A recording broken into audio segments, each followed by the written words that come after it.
As Passover approaches, Salem is offering My Rational Passover Haggadah for 50% off at the Prager store. The Haggadah is the book used for the most widely celebrated Jewish ritual, now increasingly celebrated by Christians, by the way, the Passover Seder. The Rational Passover Haggadah is intended to serve as a guide to life, God, Judaism, and the evening's service, the Seder. Biblical and sacred texts need to be explained in a rational manner and made relevant. You will find topics that raise some great issues of life, ranging from questions like, does God answer our prayers, to is it possible to reconcile a good God with unjust suffering? Whether or not you attend a Seder, this book is meant for people of all faiths and even those with no faith. Get the Rational Passover Haggadah for 50% off. Go to PragerStore.com or click the banner at DennisPrager.com. Welcome to Timeless Wisdom with Dennis Prager.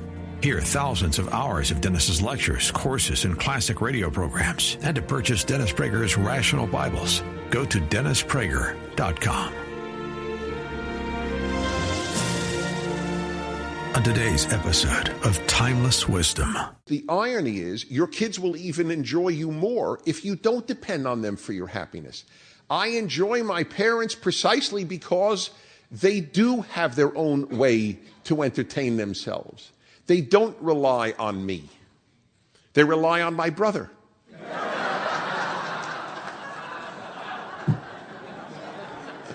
You don't know how much I enjoyed that line. You have no idea. That's coming up on Timeless Wisdom with Dennis Prager, and it starts right now. Actually, I do record all my talks, and there are two reasons. One is that people do subscribe to my talks, and they get them every other month or whenever, and I have been doing that for about 20 years. That's the only reason that I began speaking on happiness, is because of my talks that I record. I should tell you that story. It's a very lovely story. How I got into the happiness business, which I considered much of my life to be a gimmick. I was utterly convinced that anybody who talks or writes about happiness is a snake oil salesman, and they're the only ones who get richer as they get their royalties and speech checks and go to the bank. But that's how they get happier. The other people don't get happier. So I had a very negative view of this whole subject. I turned out to be dead wrong. I now realize that happiness is a moral category, not a psychological category. I mean, you've heard me on this, I'm sure, and I'm not going to develop that theme much, but it is, when I meet people my age, or really any age, and they have a happy demeanor, do you know that I admire them? It's like I admire kind people. I admire bright people if they're bright and kind. Bright without kindness I do not admire. And I'm very serious. It's no achievement. But I admire a great violinist. I admire people with a cheerful disposition. Life is tough. And I have a motto that if pain were water, the earth would drown.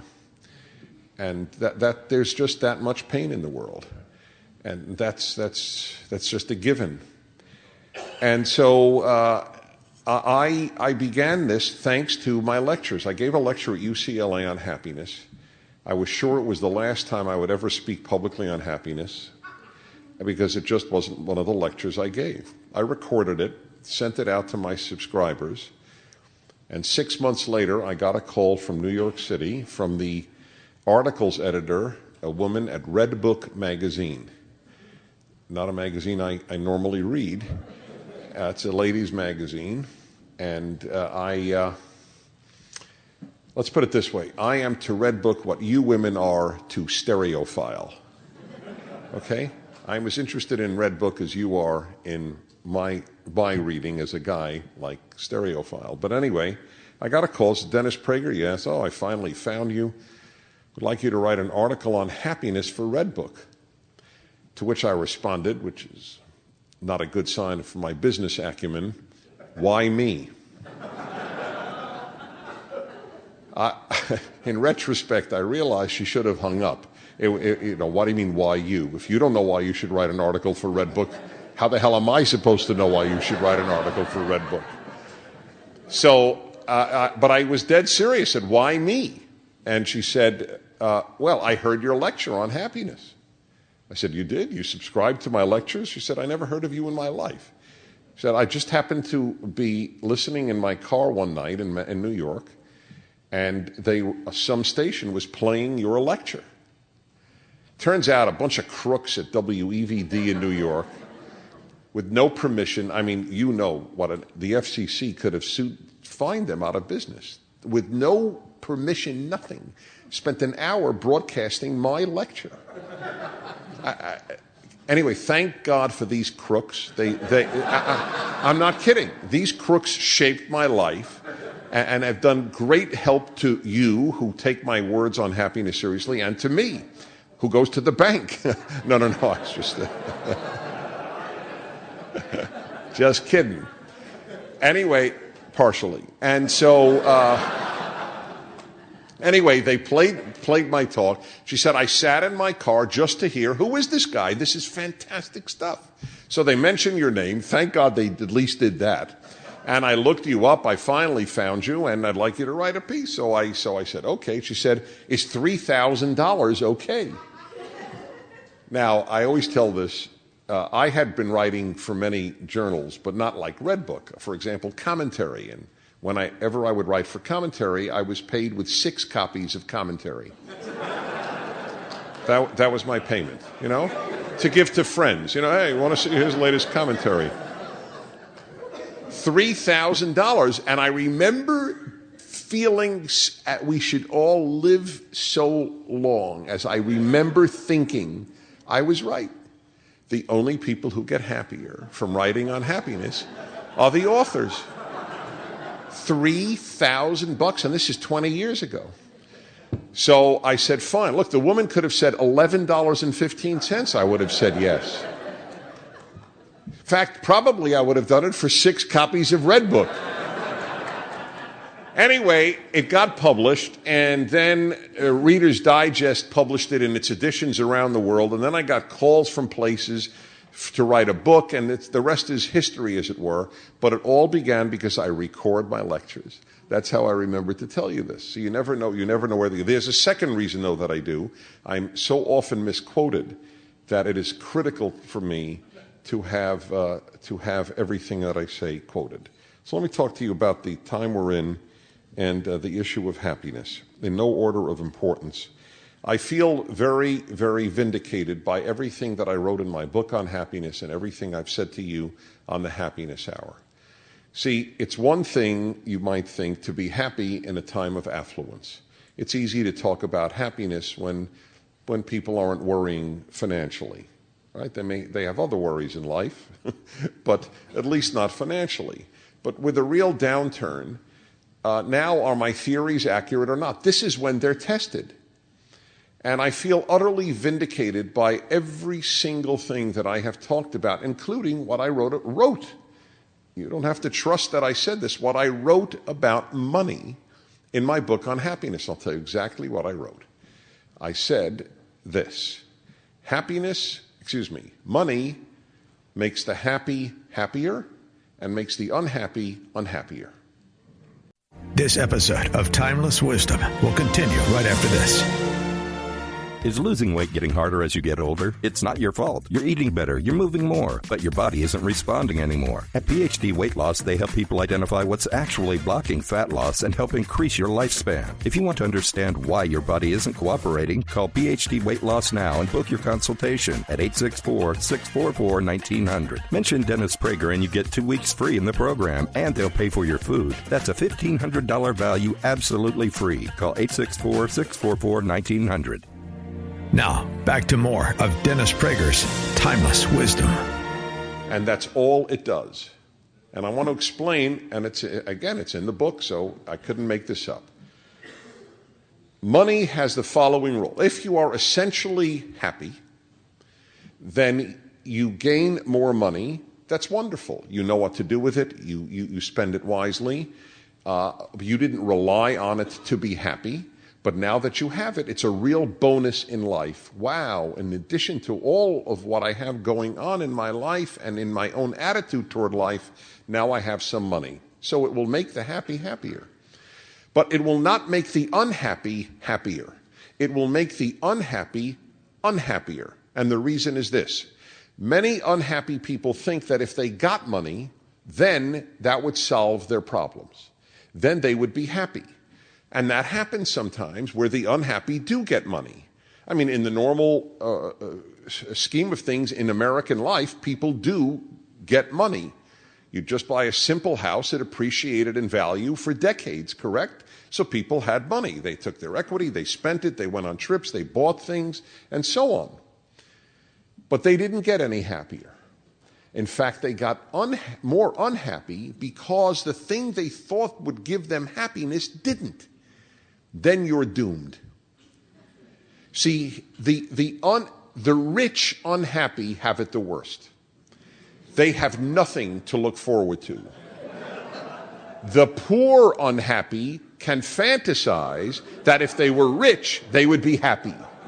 So if the poor unhappy get richer and they don't get any happier, they're in really bad straits. The thing that I was sure was the only obstacle between me and happiness turns out not to be helpful at all. And then they get more unhappy. So happiness and money do not have a direct relationship. I learned this, and we were talking about this at the table, our Cindy, the trips that we've taken, like you're going to West Africa now. I have been to now 90 countries. That's a lot of travel. I've been abroad every single year since I'm 20, which is only 20 years ago, but still it's a lot of travel.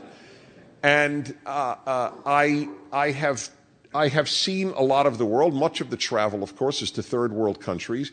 I remember my first trip to India was life-changing. And it was life-changing because of all the happy Indians I met. After all, I had been taught that if you live in abject poverty, you have to be depressed. And I saw kids who were semi-naked running around. They were laughing and less jaded than the average middle-class American kid was. The dour faces you see on a lot of American kids, I didn't see on Indian kids. Now, I don't want to romanticize life in India. That's not my point at all.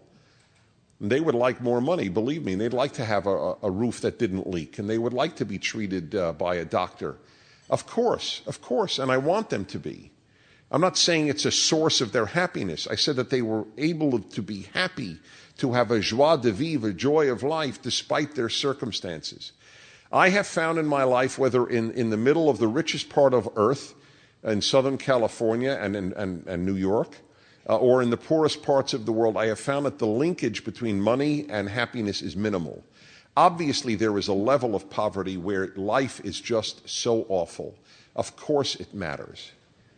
But beyond that, it seems to matter quite little. My grandparents were extremely poor. And I don't know if their happiness level was one bit different than their children or their grandchildren. People find reasons to be unhappy. Have you ever noticed that? Somebody once told me that problems are like gases. A little gas fills a room, and a big gas fills a room. So that if your problem is little, it fills up your whole brain, and if your problem is big, it fills up your whole brain.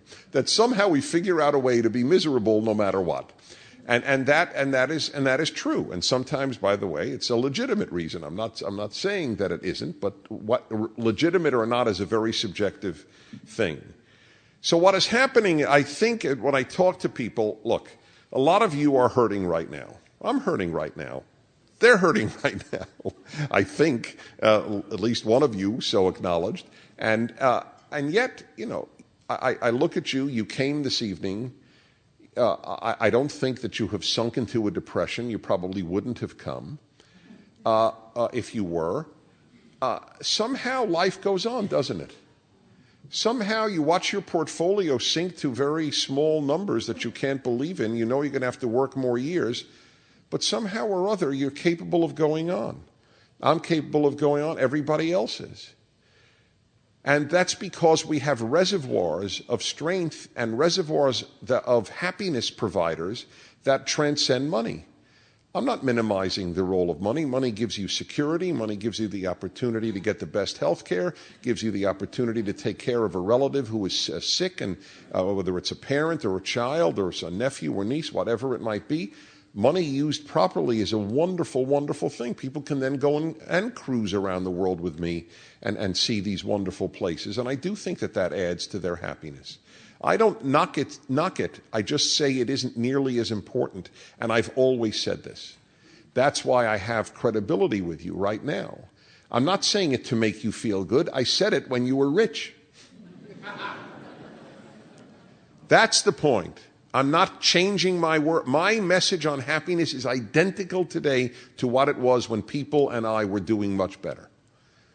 I knew then, as I know now, that the sources of happiness are minimally material and maximally other things, because of all the wealthy people I had met who were troubled, who were unhappy, all the people not living with much who seemed to have had a greater joy of life. And so it turns out to be true, and you will find that in this case, however long it lasts. I'll give you another thing that I said on the radio on a happiness hour. I did one happiness hour I'll never forget on the subject of one way to stay happy is to think about the question, well, what if it really did get bad? I always do that. And I even said then, I said, folks, it could happen. I mean, this is recorded. You could probably order it. And I remember saying on the air, I said, folks, I may lose my house. This was when my house was doing great. There was no reason to think of this, but it could happen. I knew it could happen. This doesn't shock me, this situation. It's not shocking. It happens. What was shocking was how long things were good. That was the shock. Troubles are the norm in human existence, not the shock. And so I said, let's say, okay, I'm evicted from my house. Okay, so I will live in a small apartment. I can handle it. I said it then. I said it then on the air. That is the way I think. Now, there are minimums in my life that I don't know. I mean, in other words, if I truly lost my health, would I still be cheerful? I mean, if I were in constant pain, could not work, could not speak. I mean, I can envision times where I would say the quality of my life has sunk to such a low level that I'm fooling myself with some cheer. Of course, I'm not a robot. But money is not one of them. Health may well be the one, but money is not one of them. Money is a problem. Money isn't a life killer. It isn't a happiness killer. This episode of Timeless Wisdom will continue right after this. Want to be the CEO of your own rental portfolio? Throw out your spreadsheets, DIY leases, and manual rent payments and simplify your rental management to save time and money. Get started for free at turbotenant.com. Now, back to more of Dennis Prager's Timeless Wisdom. I would argue, in fact, that for a lot of people, I heard a survey was taken, and it turned out the reporter reporting this was shocked. It turned out that Americans were actually more grateful now on some gratitude scale than they had been when the study was done 10 years earlier, and everything was much more hunky-dory financially. And by the way, gratitude is the mother of happiness. Gratitude is the mother of goodness. Gratitude is the most important single human trait. And so, if gratitude has arisen, then I'll bet you some happiness has, with all of our problems. Now, isn't that interesting? Why are people more grateful today? You should think quite the opposite. Because we know that anything that happened to my neighbor could happen to me. We are now thankful for just about any job. Look, I'm still employed. You know how many people say that to me? Look, we're still in business. I'm still employed. People didn't say that 5 years ago. They were lamenting that they weren't CEOs, or they were lamenting that they didn't have a 50% higher income. Now people are just thrilled they have an income. So ironically, there are actually reasons to assume that at this very moment, the happiness level of the American people may have increased. The worried level is increased. Yes, but that doesn't necessarily mean that the unhappiness level has increased. People also know now how to get how to get happy on littler things. Things that they thought they really needed to be happy, they may not need. They may not need a luxury car.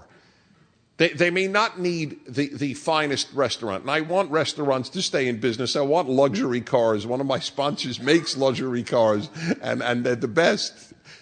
But people do understand now that, hey, wait, what I thought was necessary turns out not to have been so necessary. What really matters is friends. What really matters is love. What really matters is if you have religion and God, and there's still books to be read, and there's still music to be listened to, which brings me to the third thing that I often talk about on the Happiness Hour. You never put all your happiness eggs in one basket. And what have they talked about today but not putting all your financial eggs in one basket? See, isn't it ironic? There's a real parallel there. Never put all your happiness eggs in one basket. And I'll give you the classic example is the people who put all their happiness eggs in their children. Even if your children turn out great, it's a bad idea. It is. It's a terrible idea. First of all, it's not fair to your children. Do you want to be the happiness, 100% of the happiness to your parents? I don't want that burden. And thank God my parents are still living. My father the other day, you probably heard him on his birthday. My father's a big philosopher.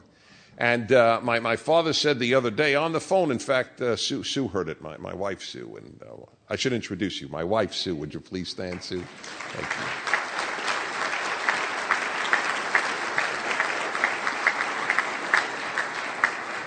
So she heard my father say, and it's very funny for your own parent to say this, children are terrific, grandchildren are nice, great-grandchildren, it's really wonderful, but the biggest source of happiness in my life is my wife. Right? And he's right. He's right. You don't want the biggest source of happiness in your life to be your children. Because I don't want to be the biggest source of happiness in my parents' life, so put the shoe on the other foot. It's too big a burden to place on your child. That's a tough thing to do, especially traditional. American culture is much more capable of living by this than traditional culture. Traditional cultures put all their eggs in the children basket.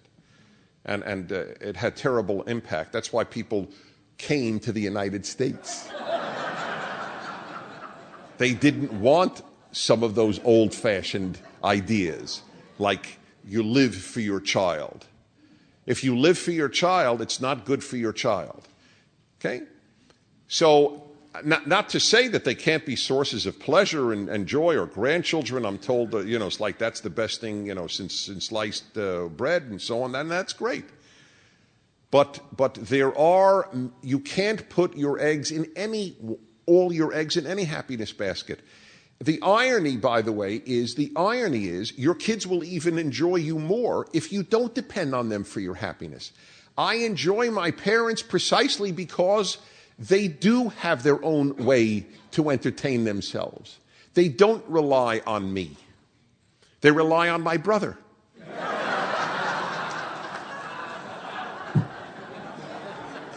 You don't know how much I enjoyed that line. You have no idea. I will prove it to you. This is going to crack you up. There are two of us. They have two children, my parents, my brother and myself. So my brother and I have identical voices. I mean, it's eerie.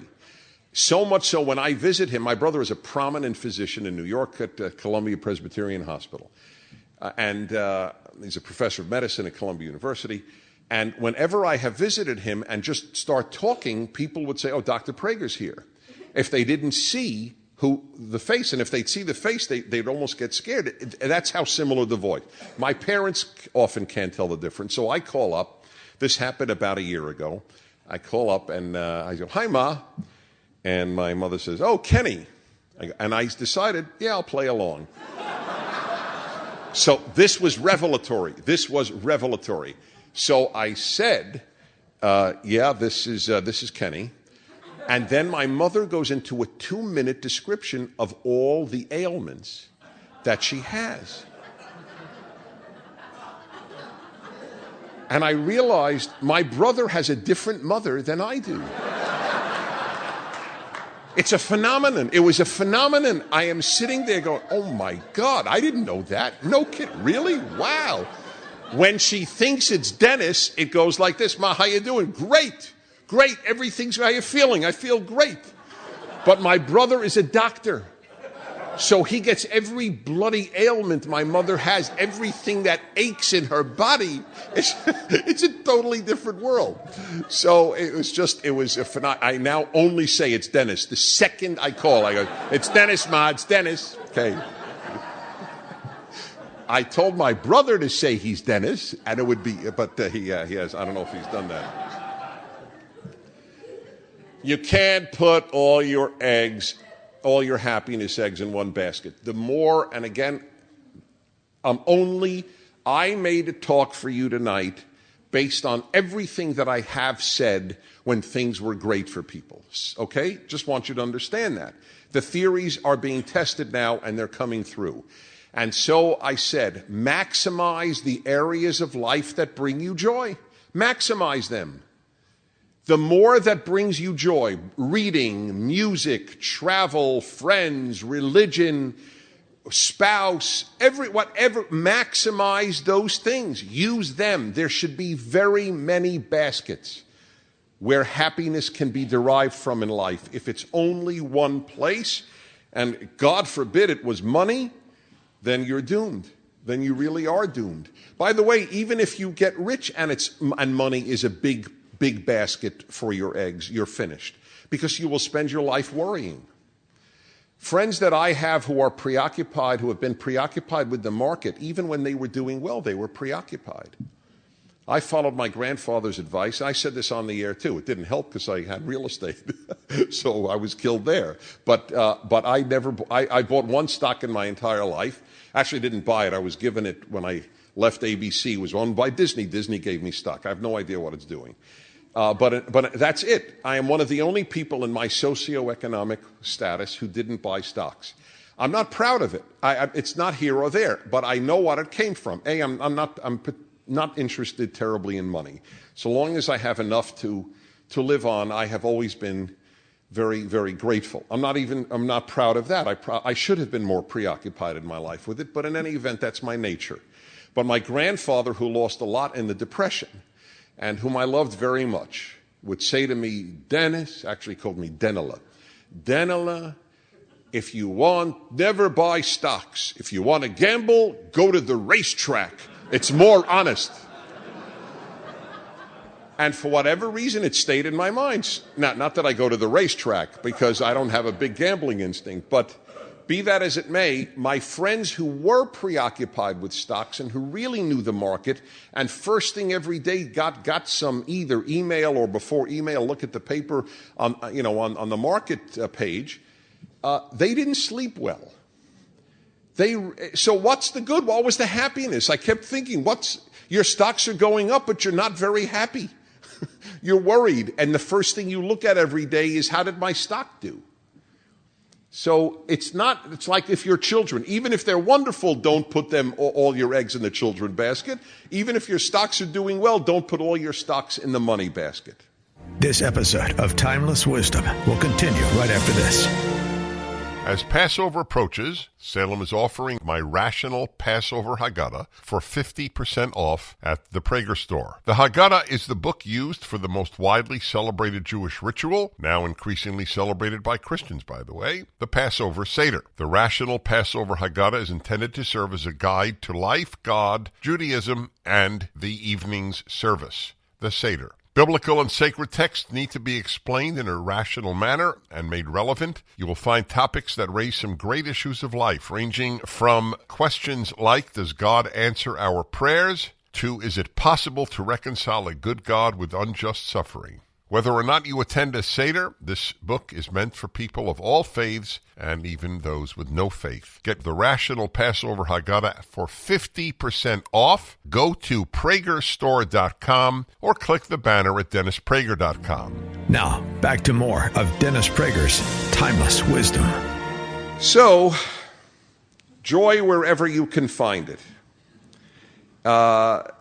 Don't rely on money for happiness. Don't put all your happiness eggs in any one basket. have this newfound gratitude that has come to a lot of people, realizing, wow, I am lucky, I am still working, or I didn't have to foreclose. And if you did have to foreclose, you're not in the street. It's a shame, it's sad, but it's sad, so congratulations. Who doesn't have sadness in one way or another way? And finally, let me just end with a general statement that I can't, the older I get, the more I realize I have worked out in my own life, and I commend it to you. This is very hard for many.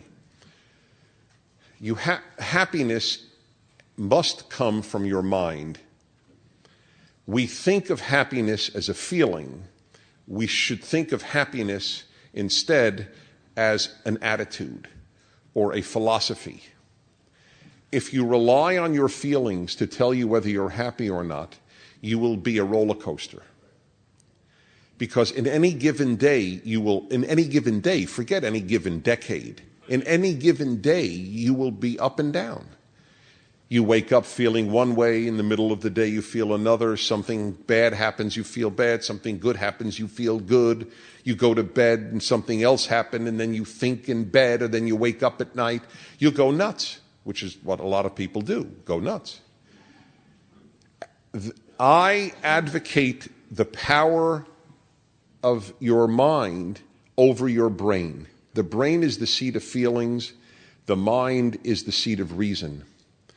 And I have given so many examples. Let me give you one that I know I use, and I'm very good at this. I'm blessed. But I have a very, very powerful, I don't mean great mind, I mean powerful mind. I started very early in life being very mind-centered. And I believe in the compartmentalization theory of problems, even tragedies in life. The reason that the Titanic sank was that the compartment doors broke, the walls between the compartments. It was supposed to be able to contain water in compartments A, B, and C, and they were supposed to be watertight so the boat wouldn't sink. But unfortunately, the gash was so great that the water went through the ship because they couldn't be contained. You will sink if you cannot contain your problems. They have to be allowed to stay in a compartment.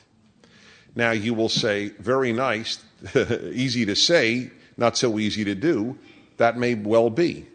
But you have no choice if you want to stay afloat. You have no choice.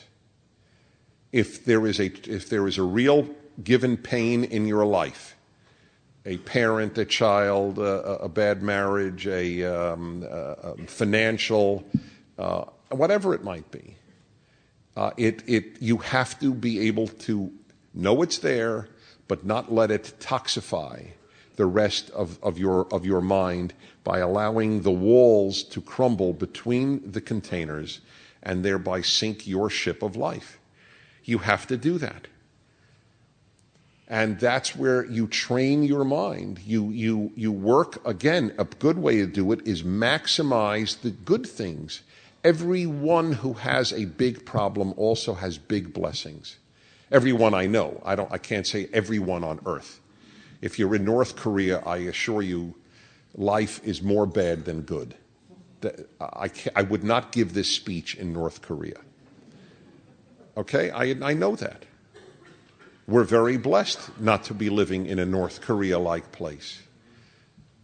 But for those of us here, I can say that for the vast majority of us, we have more blessings than curses in our life. Don't let the curse get you. And I'll conclude with one of the chapters in the book, and I don't even have it here to sell, which gives you an idea of what a businessman I am. But I have in it, and I know from people's reactions, it's very interesting how often they cite this chapter as having particularly touched them, what I call the missing tile syndrome. Now, this ceiling is not tiles, but if this ceiling were perfect, just as it is now, but one tile on the entire ceiling of 1,000 tiles were missing, what would you stare at? Exactly. Now, that's okay for ceilings because you can get that tile, put it up, and then it's perfect. But it's not good for your life. If you stare at what's missing, you're doomed. Everyone has missing tiles. Everyone. There is no human since Adam without missing tiles. And it could be little things and it could be big things. Women who have no children who want to get a child, they're consumed with missing a child and believe everybody has a child. I learned about the missing tile syndrome from a bald man as it happened. A bald man, about 30 years ago, said to me, "You know, Dennis, every time I walk into a room, all I see is hair." It was a phenomenal, illuminating observation for me. I never see hair. If I were at a table, I'm serious, if I were at a table with 8 men, and I spent an hour talking over dinner with them, and then you called me over afterwards, said, "Dennis, we will shoot you if you don't tell us which one was bald," I'd be shot. Because it doesn't mean a thing to me. 50 other things about a group of men make an impact on me, but not whether they have hair. But the guy who doesn't have hair, he'll know everyone at that table who had hair. There are women who walk into a room and all they see are slim thighs. The world consists of thin thighs. That's all they see in any given room. This is the human nature. We dwell on what we think or really is missing. You can't do that. It is missing. Everyone has that. But you probably have more tiles that are there than that aren't. These are the ways one copes with a difficult time. And frankly, that's what it is for most of us. It's difficult. It isn't a trauma. It's difficult. None of you invested with Bernie Madoff. For that alone, you should be grateful. Thank you very much.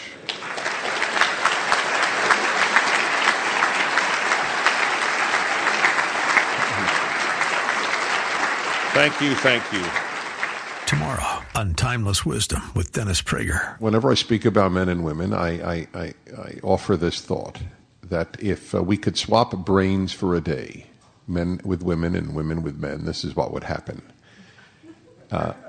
Women would take a man's brain and just go, "I can't believe it. Nothing is happening." Join us tomorrow to hear more on Timeless Wisdom with Dennis Prager. This has been Timeless Wisdom with Dennis Prager. Visit DennisPrager.com for thousands of hours of Dennis's lectures, courses, and classic radio programs, and to purchase Dennis Prager's Rational Bibles.